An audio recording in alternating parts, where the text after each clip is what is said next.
What up, guys? The Bench Buddies are back finally with another video. College basketball, top 25, week 9. We're going to see where we rank these teams after kind of a quiet week in the basketball world due to all the college football bowl games, NFL kind of taking over this week. But we did have some teams, not really do what they're supposed to this week. And Seton Hall's that team dropping from the rankings, 2 losses against 2 ranked teams, though. Kind of just unfortunate losses. But we look at the others receiving votes. We have that Seton Hall team. Some newcomers on this list compared to last week. We got Loyola Chicago, who's quietly started putting up a good season again after a rocky start, and San Francisco, who I believe is 13-1, and they play Gonzaga this week, so that'd be a great game. But Ty, you want to talk about those other 3? Yeah, especially Illinois and Texas Tech. I think I talked about them last week. I think those teams have the best potential out of this group here. Illinois, especially. We're doing this video on Wednesday, so this is after Illinois went to Minnesota last night and just destroyed them, blew the doors off them. And, Texas Tech still has all of Chris Beard's players, and I could see them getting a lot better as the season goes on. West Virginia is just kind of there.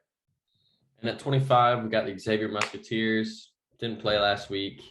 And now they're at Butler, I believe, tonight, or maybe it's Saturday. I'm not sure. But nothing really to write home here. 11-2. A pretty quiet team because of COVID. I believe they got hit with COVID, so nothing really new to report. Except they're hopefully getting healthy for the game against Butler this week. All right, we got Colorado State here at number 24, 10-0. That kind of speaks for itself. Not really a great win yet. I mean, they beat Mississippi State, which is, they're kind of like NIT level team. So this week, going to Boise State could be a challenge, but they should win both of those games. I would say basically just San Diego State and Utah State is their main competition, but they're going to win a lot of games in conference. 23rd, we got the UConn Huskies, who we're going against Seton Hall this week at their place. Should be a great game on Saturday, nonetheless. But after UConn had the Auburn game, what was it, 3 overtimes? It seems like they've kind of been a different team since then, and I'm not sure what it is, but I think this game against Seton Hall, if they win this one, kind of rights the ship and puts them back on track. But if you lose this one, you're going to continue on that struggle bus until you finally get a good win. But that Big East is just going to beat each other up this year. And I think this UConn team is going to come out not like at the bottom, but not, on top. I think they'll be right in the middle of the pack, but still get a draw into March Madness. And we got Wisconsin here at number 22, a surprising team to many. A lot of people didn't have them very high this year, but Johnny Davis has taken huge leaps for Wisconsin. And we're doing this video after the Purdue game where they went in there and got that win. So next week, you're going to see them go way up in our rankings, assuming they take care of those other 2 games or even just win one of them. But they're a team to watch out for. They are dark horses to potentially win the Big Ten with Davis taking a huge leap and Brad Davison still playing like himself. And at 21st, we got the Oklahoma Sooners, who, they're slowly competitive in this Big 12. Baylor game last night, I believe. Lost a close one in Baylor, though. That's a tough task. But now they got to go to Iowa State, who just lost to Baylor, but in a close game. Pretty much Oklahoma has the hardest schedule this week, no doubt about it. Number 2 teams that were undefeated last week. And now you got to go into both of their places who were playing, pretty good basketball. Could be a rough week for Oklahoma, but if they pull out a win at Iowa State, we're going to really see what the Iowa State team is made of, and if Oklahoma can contend this year. We got Houston sitting here at number 20, moving up 1 spot, but it's hard to put them any higher. Losing Marcus Sasser for the season, that's just a huge loss for them. Still deserve to be ranked. They're still a really tough team, great rebounding team, good defense. But they're going to struggle to score now without their best scorer in the lineup for the rest of the season. So got them at 20. We don't think they should be any higher without him. And at 19th, we got the Tennessee Volunteers. who, lost at Alabama. It was a great game. But unfortunately, one of the teams had to lose, and it happened to be Tennessee, which is kind of being a common theme this year with this Tennessee team. When they're in a ranked matchup or a good matchup, it seems like they come out with a loss. And I think it's really going to show LSU, and I think they're going to lose again because LSU is playing some great basketball right now. And going into their place, we saw Kentucky struggle last night and in their place, and I don't think it's going to be a good result for Tennessee. So I think this team, might be looking at a low mid 20 ranking or even potentially dropping out next week if they don't win that game. All right, well, speaking of LSU, we got them here at 18, and they'll probably be higher, especially if they can beat Tennessee, already beating Kentucky this week. They win both of those games, they will have an argument to be top 10 or at least close. I was not high on them after the Auburn game. They really struggled in that game, didn't show me really anything, but props to them turning around right after a terrible performance and you beat Kentucky. So this team has proved that they are for real and they can compete in the SEC with the best teams. So they're going to be a team to look out for going forward that no one really thought would be this good. And at 17th, we got Villanova, who, went into Seton Hall and got a huge victory. As I was talking about last week, you lose that game, you're sitting at 8-5 in the Big East, where all the teams are going to beat each other up. That's not something good, but they give them props. Jay Wright got them all coached up to go in there, pull off the upset technically, and I don't know. You don't let this Villanova team get hot because that's worst case scenario for the Big East. They struggled early, losing all those ranked matchups, and give them credit though. They had a great schedule at the beginning, and unfortunately just couldn't pull out any of those games. But here we are, 13 games in the season for them, and it looks like they're starting to hit their peak. And we're really going to see this week against Creighton and DePaul if they can, pull off those wins, especially early in conference play. All right, we got Kentucky here at 16. Probably going to take a little bit of a dip next week, losing to LSU this week.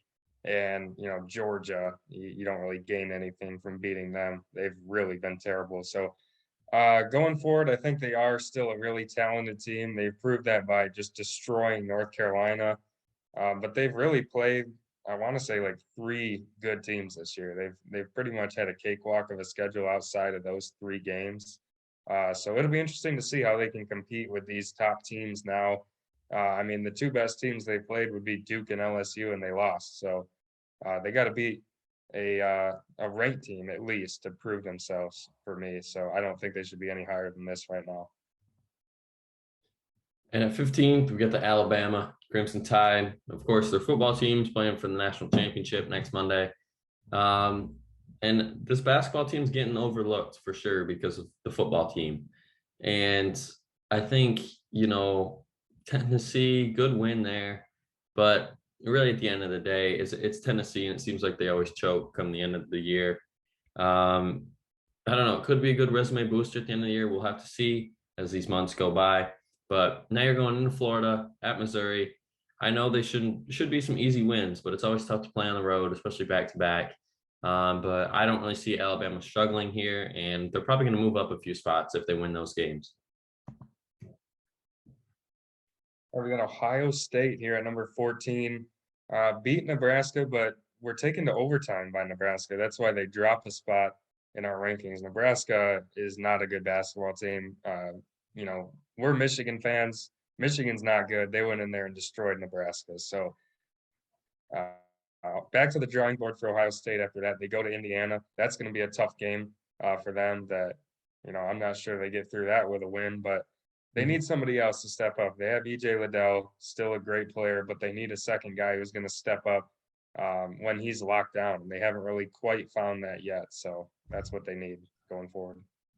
And at 13th, we got my sleeper team for the year, only because I bet on them. So, we need Providence here to pull some magic out in the Big East. But so far, so good. Last week beat Seton Hall. That was the game where we're going to see, okay, is this Providence team, legit? And they were, pretty much dominated from beginning to end. I mean, it was still a great game, but really, we all knew Providence was going to win that. And then they went into DePaul, got the win there. And then now we're making this video on Wednesday and go into Marquette last night and get blown out by 32 points. Um, the first half was a struggle, only scoring 22 and giving up 42. The game's kind of over at the first half. So we're going to see how they're going to rebound against St. John's. And St. John's is a tough team. I believe they're 9-3, 8-3, something along those lines. But nonetheless, this Providence team is probably going to take a dip down from their high jump this week. But definitely a team to look out for, and a surging Big East team. All right, Texas here at number 12. They've been a really quiet team lately, but they've just been kind of taking care of business. They blew out West Virginia, who's a pretty good team. Went into Kansas State last night. Struggled in the first half, but ended up winning pretty comfortably, winning by 13. So I think if they can get through Oklahoma State, which is a tough game on the road, then they should be close to the top 10 and kind of getting back to where we thought they were at the start of the season, which was almost top 5. So I think they've really started to put their talent together and gel a little bit. So, going forward, I think they're a team to watch out for.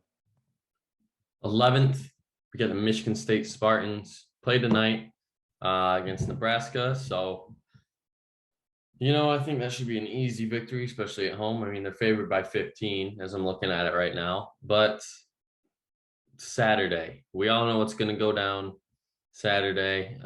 Tune into the picks to see who we're taking. But of course, Michigan State is definitely going to be favored in this game. But then here comes my bias. You can't rule Michigan out because they're at home and they've been struggling, and it's a rivalry game. And I think you're really going to get a good game out of this on Saturday. I think, Michigan State has the upper hand going in, even though it's an away game. But definitely tune in to watch that game because you can't miss a rivalry game. All right, we got Iowa State here at number 10. Lost to Baylor. Not a huge surprise there. Baylor's the best team. And like we said, Iowa State, we thought were kind of frauds. But they played pretty well, I thought. They hung right in till the end, showed some really good fight. I don't know if they've quite proved that they're top 10 just by that game. It's just a moral victory there. But they definitely proved that they are a good team. And this 12-1 start isn't any real fluke. But they got a gauntlet coming up, especially this week. Just starting it off, you got Texas Tech at home, a good team. Oklahoma on the road. I would think 1-1 there is good enough for them. This team would just be happy to make the tournament. I mean, they won 2 games last year, so just anything more than making the tournament would be huge for them. So going forward, they just gotta scrape out some home wins, beat the teams they're supposed to. At 9, we got Arizona finally back in play, it seems like. And last night took care of business against Washington. No really signs of rust or anything for that team. Or on Monday, they took care of them. And now you got Arizona State, which I think that game may be canceled. Let me double check here. Got to check in the Pac-12. Yeah, you got to, with all that COVID. Yeah, that game got postponed already. Arizona State has COVID problems. So, 1-0 this week. Great to see them back in action. And I think what's going to come down to it is, the February run. It seems like a team in the Pac-12 trips up in February. And, we know this Arizona team kind of came out of nowhere. And right now they're looking like those contenders in the Pac-12 to be the trip-up team. Or who knows, it could be UCLA because they haven't played and it feels like a month.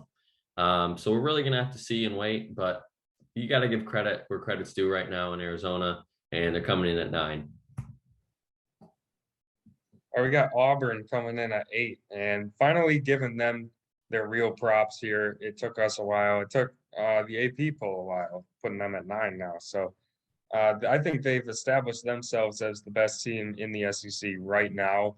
Mm-hmm. And the LSU win looks even better now after LSU beat Kentucky. Auburn just took it to LSU. I think they were up like 18-1 to start the game. So just was never really a game. South Carolina and Florida this week, they already took care of South Carolina easily. I think they beat them by 20. So Florida at home, they should win that and just keep moving up. This team is looking pretty scary. They can play some great defense, and they already can shoot the three really well. So a team that shoots really well and plays good defense is always going to be scary, and that's no exception with Auburn. Coming in at 7, we got the USC Trojans, who, yes, they are finally back in action after COVID, and good, good for them to finally be playing some games again. But now we're going to talk about this 12-0 record and their hot start. A team that really came out of nowhere. We're thinking, they lost Evan Mobley, and it's going to be kind of a ugly year for them. Well, they got his brother still, and he's really kind of put the team on his back this year. Probably taken from his brother, putting the team on his back. Must run in the family. But, 2 tough games on the road to resume play. It seems like after a while. But nonetheless, I think the 7th ranking is only fair to give them. Obviously, they haven't been playing, so we can't really move them down because that's kind of disrespectful. But we're going to really see if this USC team can play up to that number 7 ranking this week. We got Kansas at number 6. Last night, obviously, we're doing it after the Oklahoma State game. Very interesting performance. They won by double digits, won by 11. But first half, they went 9 minutes without scoring. That's just unheard of for a team with as much talent as they have. I guess just chalk it up as a bad stretch of basketball. But 9 minutes is a long time without a point. So that's something they got to get cleaned up, especially playing a great defense in their next game in Texas Tech on the road. So that's going to be a really tough game for them. That could go really either way. But outside of the Dayton loss, they've still looked like a top 5 team for sure. They're not in the top 5 because of that loss, but outside of that, and since then, they have looked really solid and they have very deep talent. So they'll be scary going forward. And at number 5, we got UCLA Bruins, who are finally back in action, and they added a game this week. They are playing Long Beach State tomorrow on Thursday. So pretty much a warm-up cupcake game for them before they resume the Pac-12 action. But I think it's just going to be glad that we're going to see them all healthy out on the court. It feels like COVID just ran through their program, probably affected every player. Obviously, we don't know all the details. We just know that COVID impacted them. But if your team hasn't played in a month and you're sitting here at 8-1, where other teams have already played, half of that, almost 15, 16 games, you definitely had something going wrong. But what they do have going right is Johnny Juzang, and, star in the making here. We saw last year, March Madness, their run, and he's continuing his performance this year. And let's see if he can get back on track tomorrow against Long Beach State. We got Gonzaga here at number 4, and I said this last week, not a whole lot to talk about with this team. They're just going to kind of coast through conference play. San Francisco is a good team, I'll say that, but playing them at home, I don't see them having too much trouble with that game. The West Coast Conference is definitely improved, maybe the best it's ever been, with potentially 4 tournament teams, but, still Gonzaga playing any team at home is usually a pretty easy win for them in this conference. So I don't see them losing more than 3 games, and even that seems kind of impossible. So there won't be much to talk about with them going forward for the most part. And at 3, we got the Duke Blue Devils, who played pretty consistent basketball last night against Georgia Tech, pulling out the win and moving to 12-1. And now they're home against Miami on Saturday, who is this team in the ACC that's flying way under the radar at 11-3 right now. I know that they don't have any really tough schedules, but you still got to win those games. And 11-3 is something to be pretty proud of for a Miami team that has struggled in recent years. Definitely could be a trap game for Duke, just because Miami's, kind of hot right now and playing pretty good basketball, but I just can't see Duke falling into that trap, especially with Coach K and, with what they got this year with Paolo being a stud and, potentially looking like the number 1 pick. This Duke team really, I don't think will drop out of the top 10 unless something drastic happens to their roster. All right, well, we had Purdue at number 2. Obviously, that's not going to last now as they lost to Wisconsin at home.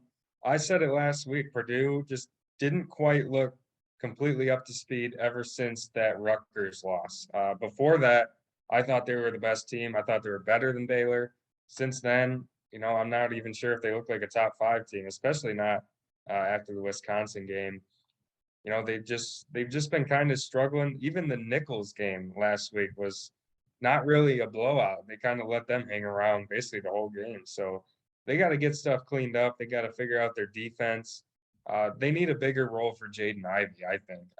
They just haven't really used him, in my opinion, to the best that they can, especially with him being probably a lottery pick in the draft. You got to find a better use for him. So going forward, they got to figure that out, and I think they'll get back to where they should be. And at number 1, of course, we got the Baylor Bears, who last night took care of business at home against Oklahoma, winning by 10. And now they're going on the road against a tough TCU team. Yes, you read that right. TCU, who's put up a pretty solid year, only having 3 losses. And I think what makes Baylor so good this year, Scott Drew, obviously a great coach, but he's getting production almost out of, let me see here. 1, 2, 3, 4, 5, 6, 7, 8, 9, 10 guys are averaging more than 10 minutes a game. And in college basketball, that's kind of unheard of. Michigan, we know, obviously, our Michigan guys, they're kind of running 7, 8 guys consistently. And a lot of teams like that method as well, where Scott Drew has the versatility to run 10 guys out there and produce. I think that's something, come March, where that's really going to benefit them, the depth, because we've seen cold nights for some shooters and they just keep handing them the ball, especially because it's March and, it's your last game. But for the Baylor, if they get in trouble, they can always depend on someone else, it seems like, to pick up the slack of one of their players. And that's what makes them so good here. And that's why they're at number 1. But that'll be it for our video today. Make sure you hit the subscribe button in the bottom right corner or on the video and leave a comment. Let us know how we're doing. Thanks for all the feedback that we have been receiving. But until the next time, the Bench Buddies are out.